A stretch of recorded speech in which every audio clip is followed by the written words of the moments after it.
Star नमस्कार मित्रांनो, मी आहे नवीन कुमार। स्टार आजच्या व्हिडिओमध्ये नेहमीसारख्याच दोन कहाण्या आहेत। दोन्ही सत्य आणि काळजाचा ठोका चुकवणाऱ्या आहेत, म्हणून तुम्ही शेवटपर्यंत नक्की पहा। आणि हो, व्हिडिओ पाहिल्यानंतर कमेंट करून नक्की सांगा की तुम्ही हा व्हिडिओ कुठून पाहत आहात। आजची पहिली कहाणी महाराष्ट्रातील सातारा जिल्ह्याची आहे। ही बाब आहे 2019 सालची। साताऱ्यात वाई तालुक्यात शिरगाव नावाचं गाव आहे। याच गावात अनिल पाटील याचं घर होतं। 25 नोव्हेंबरची सकाळ सुमारे 10 वाजता होती। अनिल पाटील गावाबाहेर आपल्या शेतात पोहोचला। त्यानं पिकं आणि विहीर पाहिली। सगळं ठीक होतं। यानंतर तो शेताजवळच्या तळ्यावर मासे पकडायला गेला। जसंच त्यानं तळ्यात जाळं टाकलं, त्याला आपला मित्र इरफान शेखची आठवण झाली। इरफानचं घर त्याच्या शेताजवळच होतं। दोघं अनेकदा एकत्र मासे पकडत असत, म्हणून अनिलनं इरफानला फोन केला, पण फोन कुणी उचलला नाही। वारंवार फोन लावूनही जेव्हा इरफाननं कॉल उचलला नाही, तेव्हा अनिलला काहीतरी बिनसल्यासारखं वाटलं। त्यानं तळ्यातून जाळं काढून काठावर ठेवलं आणि लगबगीनं इरफानच्या घराकडे निघाला। दारात पोहोचून त्यानं अनेकदा हाक मारली, पण आतून कुणी उत्तर दिलं नाही। यामुळं अनिल घाबरला। त्याच्या हृदयाची धडधड वाढली। त्यानं घराच्या भिंतीजवळून आत डोकावून पाहिलं। खोलीचं दार थोडं उघडं होतं। त्या दाराजवळ जमिनीवर इरफानची पत्नी सायराचा हात पडलेला दिसला। काहीतरी गडबड असल्याची भीती वाटताच अनिलनं गावच्या सरपंच सलीम पठाण आणि इरफानच्या भावांना खबर दिली। खबर मिळताच सरपंच सलीम पठाण इरफानच्या घरी पोहोचले। त्यांच्यासोबत इरफानचे भाऊ इम्रान, इर्शाद आणि स्टार इक्बाल देखील होते। तिघांनाही भावाच्या घरात जाऊन सत्य जाणून घ्यायचं होतं, पण सरपंचानं त्यांना रोखलं। यानंतर सरपंचानं तत्काळ मोबाईलवरून वाई पोलीस ठाण्याच्या पोलिसांना सूचना दिली। सूचना मिळताच पोलीस निरीक्षक अखिलेश मोरे पोलीस पथकासह शिरगाव गावी पोहोचले। इरफानचं घर गावाबाहेर शेताजवळ होतं। तोपर्यंत तिथं बरी गर्दी जमली होती। मोरे पोलीस कर्मचाऱ्यांसह घरात गेले। आतला नजारा खूप भयानक होता। खोलीत 3 मृतदेह पडले होते। एक निष्पाप मुलगा आणि एक मुलगी जखमी अवस्थेत पडली होती। चौकशीत कळलं की मृत्यू झालेल्यांमध्ये घरचे प्रमुख इरफान, त्याची पत्नी सायरा आणि त्यांची 4 महिन्यांची मुलगी नूर यांचा समावेश होता। जखमींमध्ये इरफानचा 5 वर्षांचा मुलगा अमन आणि 10 वर्षांची मुलगी अमायरा होती। दोघांच्या डोक्यात आणि कपाळावर कुठल्यातरी जड वस्तूने वार केला होता। दोन्ही मुलं इतक्या अवस्थेत नव्हती की पोलिसांना काही सांगू शकतील, म्हणून त्यांना त्वरित उपचारासाठी वाई सामुदायिक आरोग्य केंद्रात पाठवण्यात आलं।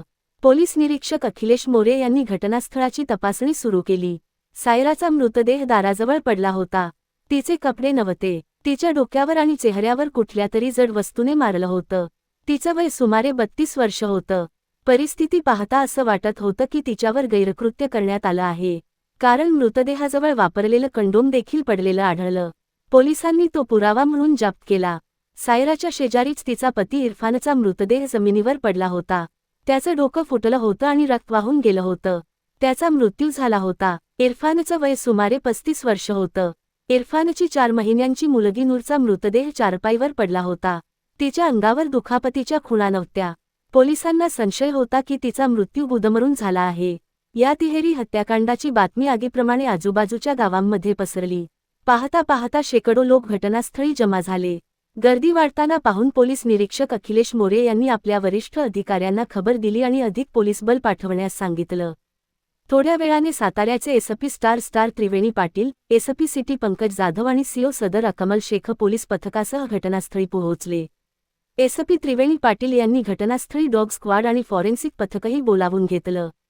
पोलीस अधिकाऱ्यांनी घटनास्थळ बारकाईनं पाहिलं आणि मृतकाच्या भावांकडून घटनेबद्दल माहिती घेतली। यानंतर डॉग स्क्वॉडच्या पथकानं शोधी कुत्रा फॅन्टमला सोडलं। कुत्रा शिंकत घराभोवती फिरत राहिला आणि मग गर्दीत उभ्या असलेल्या एका तरुणाकडे धावला। भीतीनं तो तरुण गावाकडे पळून गेला। तो त्याच गावाचा रहिवासी होता। पोलिसांनी त्याला ओळखलं, पण पक्के पुरावे नसल्यामुळे त्याला अटक केली नाही। घटनास्थळाची तपासणी केल्यानंतर जेव्हा पोलीस तिन्ही मृतदेह शवविच्छेदनासाठी पाठवू लागले, तेव्हा तिथे उपस्थित गर्दी संतापली।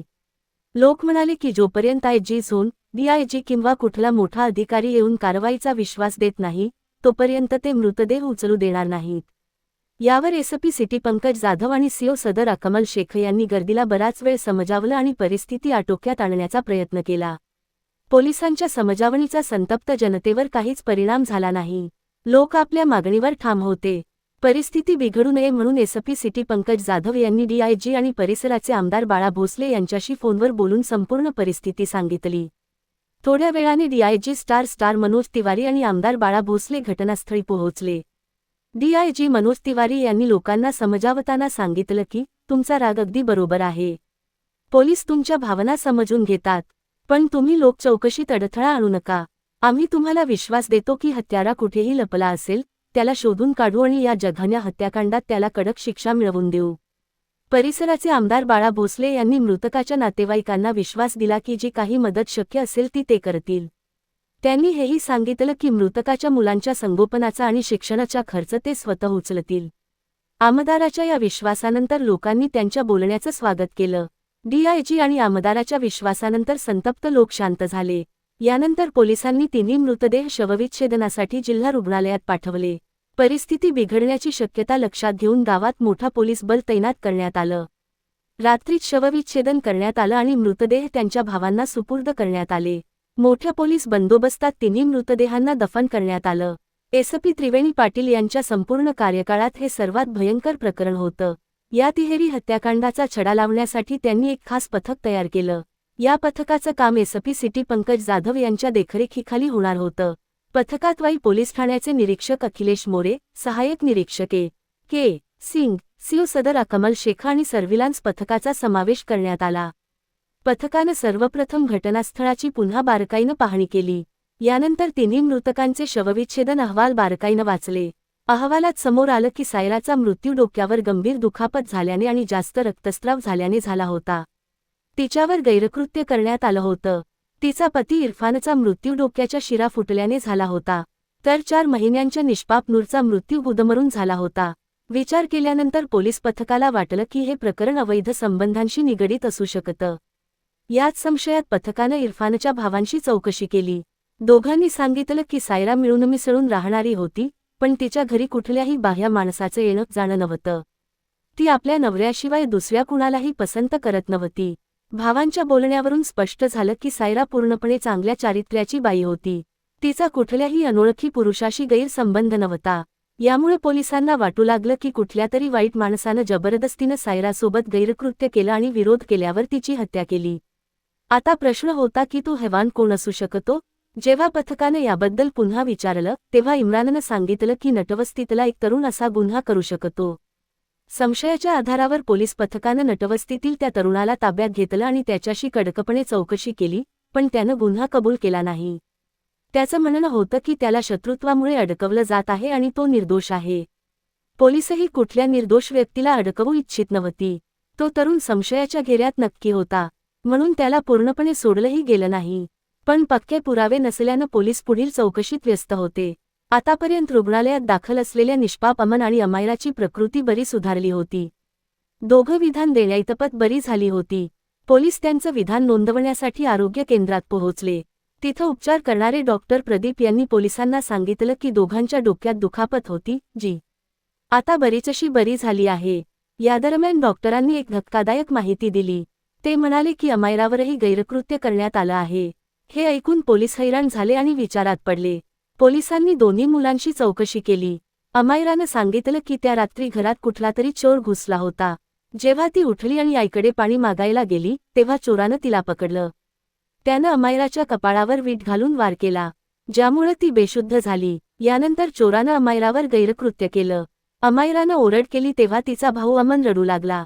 तेव्हा चोरानं अमनच्याही कपाळावर वीट घालून मारलं, ज्यामुळे दोघं बेशुद्ध झाली। पोलीस निरीक्षकांनी अमायराला विचारलं की ती त्या चोराला ओळखू शकते का? अमायरानं हो म्हटलं आणि पोलिसांनी नटवस्तीतील संशयित तरुणाला ताब्यात घेऊन रुग्णालयात आणलं। अमायरानं त्याला नीट पाहिलं आणि काही वेळ विचार केल्यानंतर म्हटलं की कदाचित हाच होता। पोलिसांनी पुन्हा त्या तरुणाशी कडक चौकशी केली, पण त्यानं आपला गुन्हा कबूल केला नाही आणि म्हणू लागला की मुलीनं त्याला चुकून ओळखलं आहे आणि तो निर्दोष आहे। पोलीस पथकालाही संशय आला की कदाचित तो खरोखरच निर्दोष असेल, म्हणून शेवटी त्याला सोडून देण्यात आलं। पोलीस पथकानं आता आपल्या चौकशीची दिशा बदलली। सर्व्हिलान्स पथकानं पाहिलं की घटनेच्या रात्री परिसरातील मोबाईल टॉवरशी जोडल्या गेलेल्या अनेक डमफोन क्रमांकांपैकी एक क्रमांक तिथं सुमारे 3 तास सक्रिय होता। या मोबाईलची कॉल डिटेल्स काढण्यात आली आणि कळलं की हा क्रमांक नसीर शेख उर्फ बाबा याचा होता, जो शिरगावचा रहिवासी होता। नसीर शेख संशयाच्या घेऱ्यात आला म्हणून पोलिसांनी त्याच्या मागे एक महिला गुप्तचर लावली, जी त्याच्याच कुटुंबातली होती। 2 दिवसांनी त्या महिलेनं पोलिसांना धक्कादायक माहिती दिली. तिनं सांगितलं की नसीर दिवसा घरातच असतो, पण रात्री घराबाहेर पडतो. तो सरळ कबरस्थानात जातो आणि तिथं सायरा, तिचा पती आणि मुलीच्या कबरीजवळ बसून रडतो आणि आपल्या गुन्ह्यांची क्षमा मागतो. ही माहिती मिळताच पोलीस पथकानं 2 डिसेंबर 2019च्या सकाळी सुमारे 5 वाजता नसीर शेख उर्फ बाबाला त्याच्या घरातून ताब्यात घेतलं. यानंतर ओळखीसाठी त्याला रुग्णालयात नेण्यात आलं, जिथं अमन आणि अमायराचा उपचार सुरू होता. नसीर शेखला पाहताच अमायरा घाबरली आणि जोरात ओरडली. ती म्हणाली की हाच तो चोर आहे ज्यानं माझ्यावर गैरकृत्य केलं होतं आणि वीट घालून मला जखमी केलं होतं. अमायराची अवस्था पाहता स्पष्ट दिसत होतं की ती त्याला पूर्णपणे ओळखत होती. पोलीस पथक नसीर शेखला वाई पोलीस ठाण्यात घेऊन गेलं. तिथं तिहेरी हत्याकांडाबद्दल कडक चौकशी केली असता तो मुडला आणि त्यानं आपला गुन्हा कबूल केला. यानंतर त्यानं हत्येची संपूर्ण कहाणी पोलिसांना सांगितली. पोलिसांनी या खुलाशाबद्दल आणि हत्याराच्या अटकेबद्दल एसपी त्रिवेणी पाटील यांना माहिती दिली. माहिती मिळताच त्रिवेणी पाटील वाई पोलीस ठाण्यात पोहोचले. त्यांनी पत्रकार परिषदेत खुनीला माध्यमांसमोर सादर करून घटनेचा खुलासा केला. त्यांनी या खटल्याचा छडा लावणाऱ्या पथकाचं कौतुक केलं आणि 25,000 रुपये रोख बक्षीस देण्याची घोषणा केली. स्टार आता पहिल्या कथेचा तपशीलवार इतिवृत्त. महाराष्ट्रातील सातारा जिल्ह्यातल्या वाई पोलीस ठाण्याच्या हद्दीत शिरगाव नावाचं गाव आहे. तिथं अब्दुल करीम शेख आपल्या कुटुंबासह राहत होता. त्याला 4 मुलगे होते. स्टार इम्रान, इर्शाद, स्टार इक्बाल आणि स्टार इरफान. चौघांची लग्न झाली होती. अब्दुल करीमनं 4ही मुलांमध्ये घर आणि जमीन वाटून दिली होती. 3 मोठे मुलगे इम्रान, इर्शाद आणि इक्बाल बायको, मुलांसह गावातल्या वडिलोपार्जित घरात राहत होते.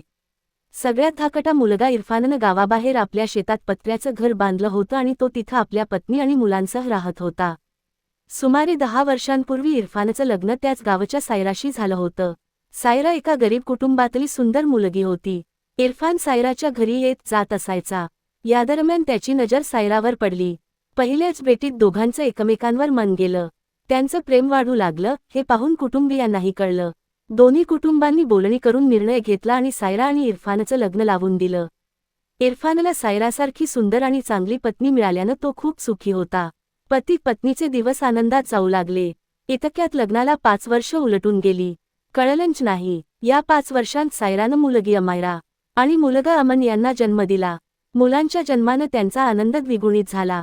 वेळ सरकत गेला. मुलं मोठी झाल्यावर त्यांना गावातल्याच मदरशात शिक्षणासाठी पाठवण्यात आलं. इरफान शेतीबरोबरच गालीचा विणण्याचं कामही करायचा, जेणेकरून अतिरिक्त उत्पन्न मिळेल. अमनच्या जन्माला 4 वर्ष झाल्यावर सायरानं मुलगी नूरला जन्म दिला. नन्ही नूर इरफान आणि सायराच्या डोळ्यांचं तारं बनली. इरफान आपल्या पत्नी आणि मुलांसह सुखी होता. पण हा आनंद फार दिवस टिकू शकला नाही. प्रत्यक्षात इरफानच्या गावात अब्दुल रहमान शेख राहत होते. त्यांना 2 मुलगे होते. स्टार अजरुद्दीन आणि स्टार नसीर. अजरुद्दीन सरळसोट आणि व्यवहारी होता. तो आपल्या वडिलांसोबत शेती करायचा आणि त्याचं लग्नही झालं होतं. पण धाकटा मुलगा नसीर भांडखोर आणि बदमिजाज होता. तो गावातल्या भटक्या मुलांसोबत फिरायचा. कारण नसताना लोकांशी भांडायचा आणि मारहाण करायचा. शिवाय तो दारू प्यायचा आणि गावातल्या मुलींना त्रास द्यायचा. जेव्हा नसीरच्या कारनाम्यांच्या तक्रारी त्याचे वडील अब्दुल रहमान यांच्यापर्यंत येऊ लागल्या, तेव्हा त्यांनी त्याला योग्य मार्गावर आणण्याचा प्रयत्न केला. पण तो सुधारण्याऐवजी जास्त दारू पिऊन रस्त्यावर पडू लागला. याच कारणामुळे गावकऱ्यांनी त्याला बाबा हे टोपणनाव दिलं. बिघडलेल्या मुलाला सुधारण्यासाठी अब्दुल रहमानकडे एकच मार्ग होता, त्याचं लग्न करून देणं. पण गावातल्या कुठल्याही कुटुंबानं आपली मुलगी त्याला देण्यास नकार दिला. खूप प्रयत्नांनंतर त्यांनी एका गरीब कुटुंबातील मुलीशी त्याचं लग्न लावून दिलं. तिचं नाव होतं रेहाना. रेहाना कमी शिकलेली आणि सामान्य दिसणारी तरुणी होती. तिनं आपल्या प्रेमानं आणि समजूतदारपणानं नसीरला बदलण्याचा प्रयत्न केला. पण ती यशस्वी झाली नाही. नसीरच्या भटकंपीला कंटाळून रेहानानं अनेकदा त्याला फटकारलं आणि लज्जत केलं. तसंच तिनं कुटुंबाचा भार कमी करण्यासाठी नसीरला काहीतरी काम करण्याचा सल्ला दिला. नसीरनं सुरुवातीला तिच्या बोलण्याकडे दुर्लक्ष केलं. पण जेव्हा रेहाना सतत त्याच्याशी भांडू लागली, तेव्हा त्यानं घर सोडून जाण्याचा निर्णय घेतला. नसीरचे काही मित्र हरियाणातील फरीदाबादमध्ये राहत होते आणि कुठल्यातरी मशीन पार्ट्स बनवणाऱ्या कंपनीत काम करत होते. त्यानं आपल्या मित्रांशी बोललं आणि गाव सोडून फरीदाबादला निघून गेला. मित्रांनी तिथं त्याच्या राहण्याची व्यवस्था केली आणि नोकरी लावून दिली. नसीरकडे पैसे येऊ लागले तर त्यानं दारूबरोबरच इतर नशा करायलाही सुरुवात केली. याशिवाय तो आपल्या भोगविलासासाठी दिल्लीच्या रेड लाईट एरियात जाऊ लागला. नसीर कमाई तर करायचा, पण सगळे पैसे नशा आणि भोगावर खर्च करून टाकायचा. तो 3 ते 4 महिन्यांनी जेव्हा कधी घरी यायचा तेव्हा रिकाम्या हाताने यायचा. रेहाना जेव्हा आपल्या खर्चासाठी त्याच्याकडे पैसे मागायची तेव्हा तो तिला ओरडायचा आणि दुर्लक्ष करायचा. तो कदाचित रेहानाच्या शरीराला हात लावायचा किंवा दबाव टाकायचा, पण तिची इच्छा पूर्ण करू शकत नव्हता. इतकंच नव्हे तर तो रेहानाला आपल्याजवळ ठेवणंही नको वाटत होतं. नसीर शेख उर्फ बाबा जून 2019 मध्ये नोकरी सोडून गावी परतला. यानंतर तो जालना येथील एका विणकाम कारखान्यात काम करू लागला. रेहाना आपल्या पतीवर खुश नव्हती. याची 2 कारणं होती. पहिलं, नसीर आपल्या कमाईचा 1/4 हिस्साही तिच्या हाती देत नव्हता. दुसरं, तो कामोत्तेजक औषधं खाऊन तिच्याशी संबंध ठेवायचा. जेव्हा नसीर रेहानावर अप्राकृतिक संबंधासाठी दबाव टाकायचा तेव्हा भांडण अधिक वाढायचं. हळूहळू भांडण वाढत गेलं आणि रेहाना आपल्या पतीच्या वाईट हरकतींना कंटाळून ऑक्टोबरमध्ये आपल्या माहेरी निघून गेली. रेहाना माहेरी गेल्यावर भोगी नसीर शेख उर्फ बाबा सेक्ससाठी व्याकुळ होऊ लागला. दिवसभर तो कामात व्यस्त असे, पण रात्री बायकोची कमतरा त्याला सतावू लागली. त्याच्या मनात आपल्या वहिनी जुनैदाबद्दलही गैरविचार होते, पण भावाच्या भीतीनं तो तिकडे पाऊल टाकू शकत नव्हता. तरीही तो वहिनीशी थट्टा आणि अश्लील हरकती करायचा. जुनैदा त्याला वारंवार ओरडायची आणि फटकारायची. एक दिवस कामावर जाताना नसीरची नजर इरफानच्या सुंदर पत्नी सायरावर पडली. सायरा आता 30 वर्षांची होती आणि 3 मुलांची आई होती, पण ती अजूनही खूप सुंदर होती. नसीरनं ठरवलं की तो सायराला आपल्या भोगाचा बळी बनवेल. त्यानं विचार केला की सायरा आपल्या पती आणि मुलांसह गावाबाहेर शेताजवळच्या घरात राहते, म्हणून तिला सहजासहजी बळी बनवता येईल. जर सायरानं आरडाओरडाही केला तर तिची किंकाळी गावापर्यंत पोहोचणार नाही आणि कुणी मदतीला येणार नाही. यानंतर नसीरनं सायरा आणि तिच्या पतीच्या हालचालींवर रेकी करायला सुरुवात केली. 20 नोव्हेंबर 2019च्या रात्री 9 वाजता तो सायराच्या दारापर्यंत पोहोचला. त्यानं भिंतीतून डोकावून पाहिलं तर सायरा मोबाईलवर कुणाशी तरी बोलत होती, म्हणून तो परत घरी गेला. पण नसीरची इच्छा अधिकच वाढली होती. त्याला कुठल्याही परिस्थितीत सायराच्या शरीराशी खिलवाड करायचा होता. 24 नोव्हेंबर 2019च्या संध्याकाळी नसीर आपल्या गावच्या मेडिकल स्टोअरमधून कामोत्तेजक औषध आणि कंडोम विकत आणला. औषध खाल्ल्यानंतर त्यानं मनाशी पक्क केलं की आज काहीही होईल, तो सायरासोबत संबंध ठेवणारच. रात्री 10 वाजता तो घराबाहेर पडला आणि फिरत फिरत रात्री सकाळचे 10:30 वाजता इरफानच्या घरी पोहोचला. त्यानं भिंतीतून डोकावून पाहिलं तर संपूर्ण कुटुंब पत्र्याच्या शेडखाली झोपलं होतं. दाराला आतून कडी लागली नव्हती, फक्त बांबूचा दांडा आडवा होता जो दार उघडण्यापासून रोखत होता. नसीरनं हळूहळू दांडा सरकवला आणि दार आतल्या बाजूने ढकललं, ज्यामुळं दार उघडलं. पण यादरम्यान दांडा जमिनीवर पडला. दांड्याच्या आवाजानं इरफानची झोप उडाली. जसंच तो उठून उभा राहिला, नसीरनं भिंतीजवळून वीट उचलली आणि इरफानच्या डोक्यावर जोरदार वार केला. इरफानचं डोकं फुटलं, रक्त वाहू लागलं आणि तो कणत कणत जमिनीवर कोसळला. नवऱ्याच्या कणण्याचा आवाज ऐकून सायरा, जी आपल्या 4 महिन्यांच्या मुली नूरसोबत बेडवर झोपली होती, तिची झोप उडाली. जसंच ती उठायचा प्रयत्न करू लागली, नसीरनं अचानक तिच्याही डोक्यावर वीट घालून वार केला. सायराचं डोकं फुटलं आणि ती वेदनेनं तडफडू लागली. नसीरला याचं काहीच वाटलं नाही. त्यानं आपल्यासोबत आणलेल्या कंडोमचा वापर केला. त्यानं सायराला पकडून तिच्यावर गैरकृत्य केलं. सायरा सतत विरोध करत होती, पण तो त्याला रोखू शकला नाही आणि शेवटी सायरा बेशुद्ध झाली. यादरम्यान दुसऱ्या चारपाईवर आपल्या भावासोबत झोपलेली अमायराची झोप उडाली. तिनं आईकडे पाणी मागितलं. तेवढ्यात नसीर तिच्याजवळ पोहोचला. त्याला पाहून अमायराला वाटलं की घरात चोर घुसला आहे आणि ती ओरडू लागली. नसीरनं तिच्याही कपाळावर वीट घालून वार केला. अमायरा अर्धवट बेशुद्ध झाली. त्याचवेळी निष्पाप अमनही जागा झाला आणि रडू लागला. हैवान नसीरनं त्याच्याही कपाळावर वीट घालून वार केला. अमन भीतीनं थरथर कापू लागला आणि मग बेशुद्ध झाला. यादरम्यान नसीर थोडा वेळ थांबला. तेव्हा सायराच्या कणण्याचा आवाज त्याच्या कानावर पडला. सायराची अवस्था पाहून त्याची भोगाची इच्छा पुन्हा भडकली. त्यानं पुन्हा सायरावर गैरकृत्य केलं आणि यावेळी आपल्या मोबाईलवर व्हिडिओही काढून घेतला. सायराची मुलगी नूर तिच्याच शेजारी कांबळ्यात झोपली होती. जेव्हा नसीरनं सायरासोबत गैरकृत्य केलं तेव्हा नूर दबली गेली आणि तिचा गुदमरून मृत्यू झाला. संबंध ठेवल्यानंतर नसीरनं सायराच्या चेहऱ्यावर वीट घालून वार केला, ज्यामुळे तिचा मृत्यू झाला. तिचा पती आधीच मारला गेला होता. नसीरनं 3 तास भोगाची कृत्य केली आणि मग सायराचा मोबाईल घेऊन घरी परतला. सकाळी त्यानं आपल्या वहिनी जुनैदाला सायराचा अश्लील व्हिडिओ दाखवला. जुनैदा हे पाहून संतापली आणि म्हणाली, तू हे काय कुकर्म केलंस? जुनैदानं त्याला ओरडताना सांगितलं की ज्या सायराला त्यानं आपल्या भोगाचा बळी बनवलं ती याच गावची मुलगी होती आणि नात्यानं त्याची बहीण लागायची. त्यानं जो गुन्हा केलाय त्यासाठी कुणीही त्याला माफ करणार नाही. जुनैदानं त्याला त्वरित आदेश दिला की हा मोबाईल कुठेतरी नदीत किंवा ओढ्यात जाऊन फेकून द्यावा, जेणेकरून हा व्हिडिओ कुणाच्या हाती लागू नये. वहिनीची ओरड ऐकून नसीरला पश्चाताप झाला. तो गावाबाहेर गेला आणि दोन्ही मोबाईल फोन नदीत फेकून दिले. घरी परतून तो खोलीत होऊन राहिला. रात्री तो मृतांच्या कबरीवर जाऊन शांतपणे बसे आणि आपल्या गुन्ह्यांची क्षमा मागे. नंतर जेव्हा पोलिसांनी जुनैदाला आपला साक्षीदार बनवलं, तेव्हा तिनं सगळ्या गोष्टी खरंखुरं सांगितल्या. पोलिसांच्या सततच्या मेहनतीनंतर आरोपी एका आठवड्यानंतर पकडला गेला. त्याच्या मार्गदर्शनाखाली हत्येसाठी वापरलेली रक्तानं माखलेली वीट एका शेतातून जप्त करण्यात आली. मोबाईल फोन जप्त करण्यासाठी पोलिसांनी गोताखोरांना तलावात उतरवलं, पण फोन सापडले नाहीत. हत्यारोपी नसीर शेखशी चौकशी केल्यानंतर पोलीस निरीक्षकांनी 3 डिसेंबर 2019 रोजी त्याला सातारा न्यायालयात हजर केलं. तिथून त्याला जिल्हा कारागृहात पाठवण्यात आलं. मृतकाच्या निष्पाप मुलांची अमन आणि अमायराची काळजी त्यांच्या मोठ्या भावानं घेतली होती. 26 मार्च 2021 रोजी न्यायालयानं नसीर शेखला फाशीची शिक्षा सुनावली. यासोबतच त्याच्यावर 9 लाख रुपयांचा दंडही ठोठावण्यात आला. हा निकाल पोक्सोचे विशेष न्यायाधीश रामेंद्र कुमार यांनी दिला. न्यायाधीशांनी साक्षीदारांच्या विधानांचा आणि पुराव्यांचा बारकाईनं आढावा घेतला. एकूण 12 साक्षीदारांच्या साक्षीच्या आधारावर ही शिक्षा ठरवण्यात आली. न्यायाधीशांचा निकाल 66 पानांचा होता. या प्रकरणाचा निकाल येण्यासाठी 1 वर्ष 4 महिने लागले. जसंच निकाल सुनावण्यात आला, नसीर रडू लागला. न्यायालयानं हेही आदेश दिलं की दंडाच्या रकमेतून 1500 रुपये घटनेतून वाचलेल्या पीडित मुलीला द्यावेत. आजची दुसरी कहाणी मध्य प्रदेशच्या बालाघाट जिल्ह्याची आहे. ही बाब आहे 2025 सालची. बालाघाट जिल्ह्यातल्या रामटेक तालुक्यात एक छोटंसं गाव आहे सावरगाव. 11 नोव्हेंबर 2025 रोजी सकाळी सुमारे 10 वाजता होते. सावरगावची रहिवासी असलेली 23 वर्षांची ऋतुजा भोसले रोजच्याप्रमाणे फाटा चौकात रामटेकला जाण्यासाठी बसची वाट पाहत होती. ऋतुजा रामटेकच्या एका इलेक्ट्रॉनिक शोरूममध्ये नोकरी करायची. रोजच्याप्रमाणे या दिवशीही तिचे काका धर्मेंद्र भोसले यांनी तिला आपल्या बाईकवर बसवून फाटा चौकात सोडलं आणि मग घरी परतले. ऋतुजा रामटेकला जाण्यासाठी चौकात बसची वाट पाहत होती. त्याचवेळी मागून तिचा प्रियकर रोहन गावंडे आला आणि तिच्याशी बोलू लागला. थोड्याच वेळात दोघांमध्ये लग्नाच्या मुद्द्यावरून तीव्र बाचाबाची सुरू झाली. त्यांचा तीव्र आवाज आणि आक्रमक शब्दांत वाद पाहून जवळून जाणारे रहदारीही थांबले. पण कुणाला रोहनचा घाणेरडा हेतू लक्षात येण्यापूर्वीच त्यानं आपल्या खिशातून चाकू काढून ऋतुजाच्या गळ्यावर अनेक वार केले.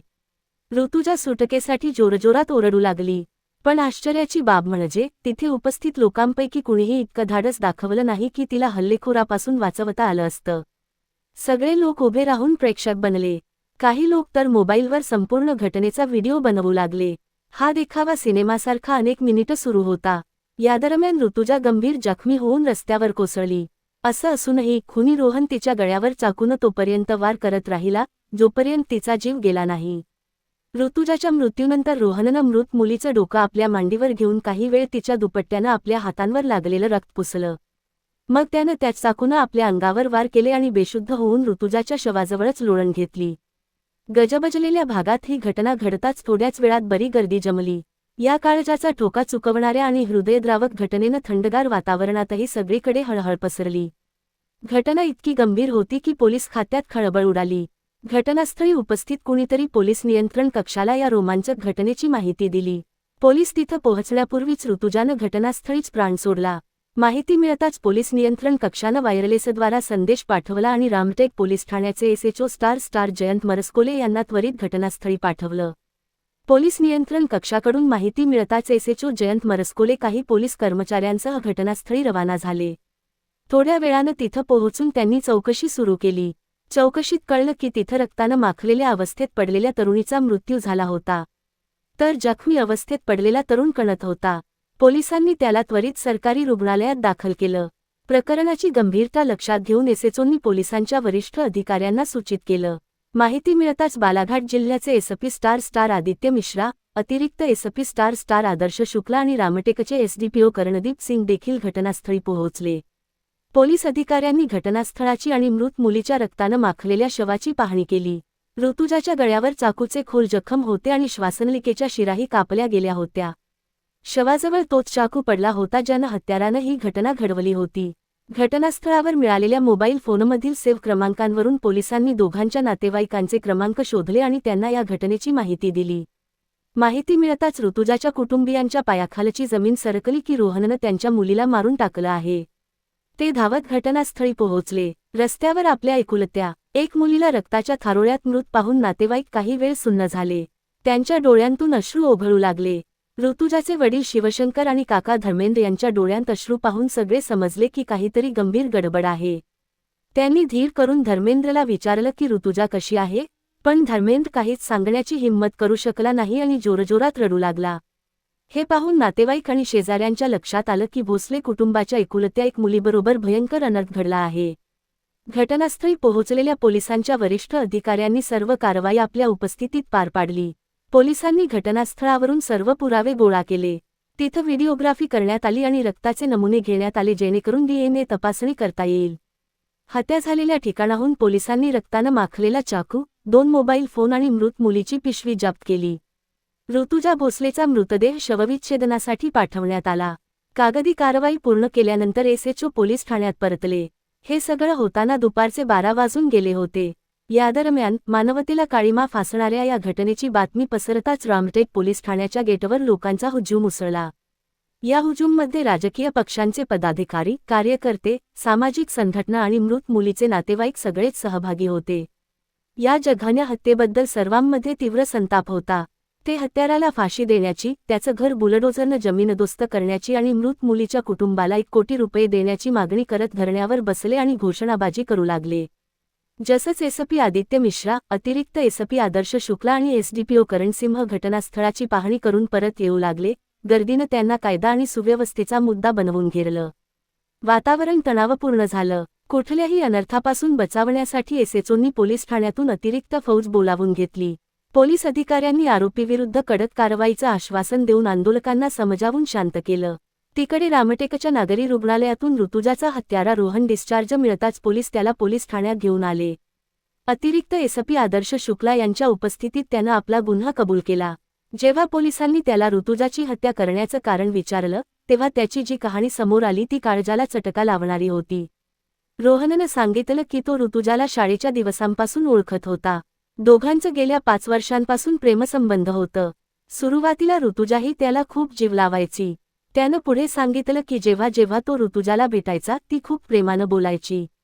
दोघं घरच्यांपासून चोरून पार्कमध्ये किंवा रेस्टॉरंटमध्ये तासनतास बसून प्रेमाच्या गोष्टी करायचे.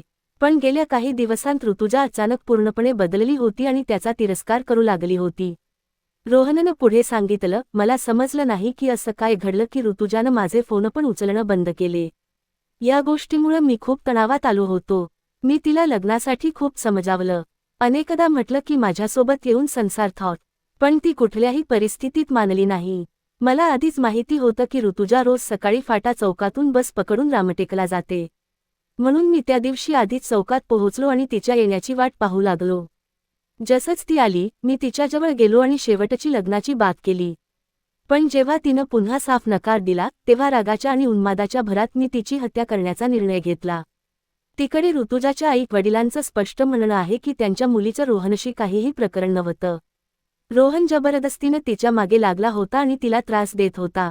त्यांचं म्हणणं होतं की त्यानंच त्यांच्या एकुलत्या एक मुलीची जीव घेतली आहे आणि त्याला फाशीची शिक्षा मिळायलाच हवी.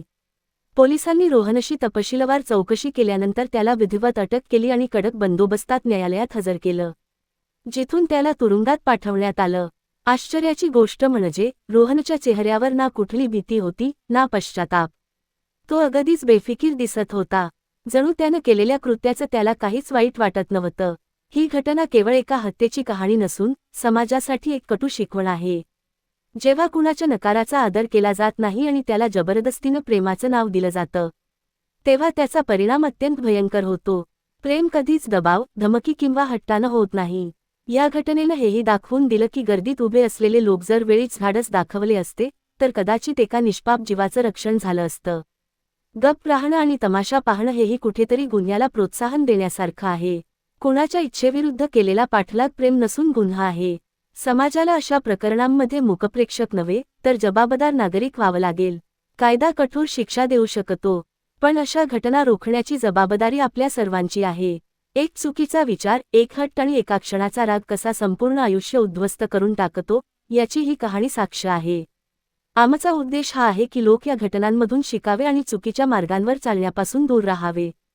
ही कहाणी एक महत्त्वाचा इशारा आहे जी आपल्याला सांगते की आयुष्यात योग्य निर्णय घेणं किती महत्त्वाचं आहे. आपण मिळून एक चांगला समाज बनवण्याचा प्रयत्न केला पाहिजे जिथं प्रेम आणि प्रामाणिकपणाला महत्त्व असेल.